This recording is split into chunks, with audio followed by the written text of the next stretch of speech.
After months and months of negotiations, a bipartisan group of senators has reached a deal on a bill addressing border security and foreign aid. It's a $118 billion package. It calls for over $20 billion in border security measures that include hiring new asylum officers and border security agents, expanding the number of detention beds, and increasing screenings for fentanyl and other drugs. Wow, that's all tough. The bill would end the practice of catch and release and raise the standard of asylum, which would send those away who do not qualify more quickly, while expediting the process for cases that do. Republicans must love this. The legislation grants a new emergency authority to the White House and the Homeland Security Department to close the border once encounters reach a certain threshold. The border Shut it down. Wow. In terms of foreign aid, over $60 billion would be allotted for Ukraine. $14 billion would be given to Israel, and $10 billion would be given for humanitarian assistance for civilians in Gaza and the West Bank. Well, that's just good for everybody. Makes everyone happy. Despite the bill being crafted by a bipartisan group of senators, it is already facing major pushback from both sides of the aisle. Two Senate Democrats, California Senator Alex Padilla and New Jersey Senator Bob Menendez, say they are against the bill.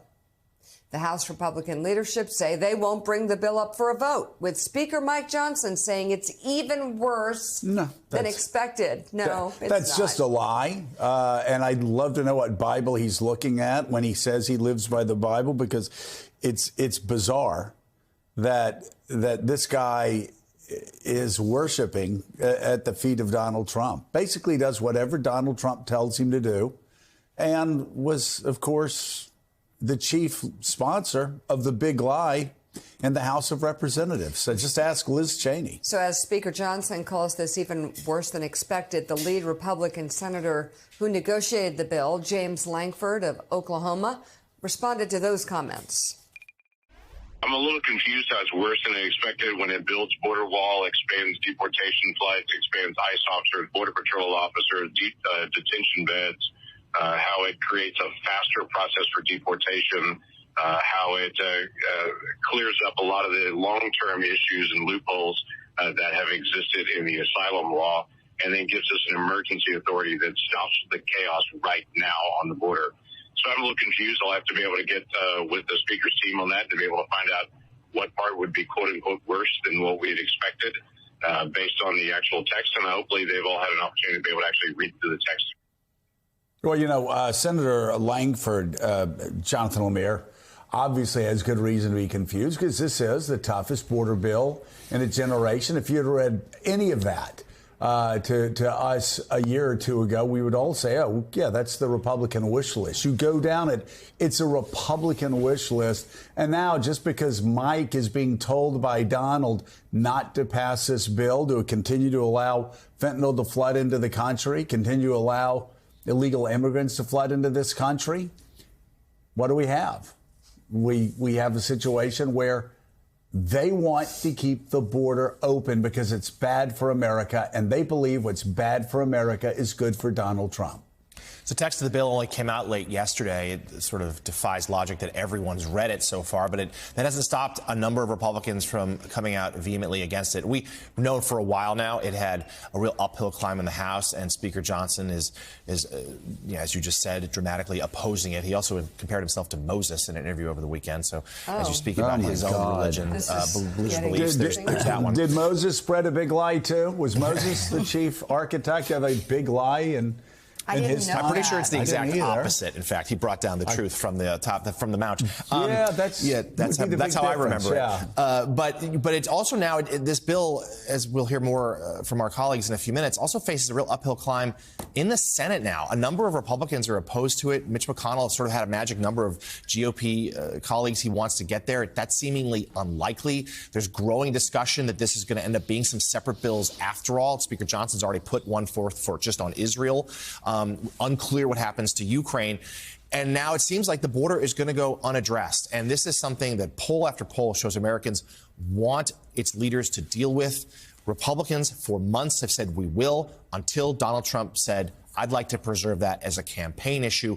What I'm told here is this is the make or break week for this bill. At the moment, there's an expectation that it will fail. And I think if it does, if it is defeated, we will then see, Elise, I think a real push for President Biden to head to the border and say, and it's not going to happen until it's done. He's not going to go there this week. But when it's done, and if it does fail, he's going to go there and say, I was willing to sign this, the toughest border security bill in history. Aides tell me that would be the message. It's Republicans who are in the way. And I see no way, really. I would be shocked if this bill passes and if anything comes to fruition. You look at what Steve Scalise tweeted out immediately. This bill is going to allow 5,000 more illegal immigrants in a year. And then also he was, the automatic work permits.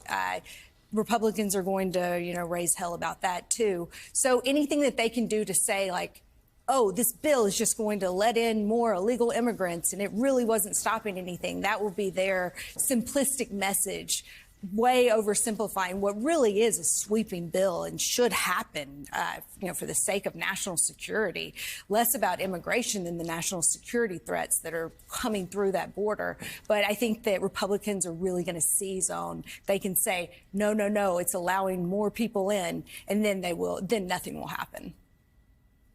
Wow. All right, let's bring in NBC News Capitol Hill correspondent Julie Sirkin. Julie, you've been covering every detail of this. What comes next? Here's the reality. Republicans are perhaps deliberately mischaracterizing what this bill does and doesn't do. When you talk about that 5,000 a day number, this is something we fact-checked even before the bill text came out, because, again, it is impossible for this bill to prevent migrants from coming to the border illegally. All they can do in the beginning is try to put in mechanisms to discourage that from happening. So that's point number one, that is just completely mischaracterized. Point number two, you talk about work requirements, for example. This bill would deny work permits for anybody that comes to the border between ports of entry, only allowing that provision, allowing that right to people who come legally to ports of entry and initially pass their asylum screening. So those two things are being heavily misconstrued by Republicans. Those are some of the things we heard Lankford say he's going to try to clear up. But let's also talk about what this bill doesn't do, and that is it does not provide any pathway to citizenship for undocumented dreamers. A few months ago, if you had told Democrats that they were going to accept a bill that had all these conservative priorities in it, without that pathway, that would be a complete pipe dream. And here you have Democrats and Republicans who are agreeing on this pathway forward. And then you have extremists, in the words of Senator Sinema, Lankford, Murphy, and Schumer last night, who were on calls with reporters for hours trying to put an end to some of the lies, frankly, that are being told about this bill, who are on the same page and willing to let it go through in order to fix the border, in order to allow that aid to Ukraine and Israel to go through. So bottom line here, look, Jonathan is exactly right when he's talking about the uphill battle this faces in the Senate before it even gets to the House. It'll be interesting to see once the Senate returns tonight early to process the bill, whether Lankford can have any luck in terms of moving his Republican colleagues closer in his direction here. But if it doesn't happen this week, I mean, there's going to be real talk of completely splitting off the border aid. McConnell already alluded to this the other week. He said if this doesn't go through, Ukraine aid and Israel aid has to move regardless. So it'll be interesting if there will be a broad bipartisan coalition trying to make that happen instead.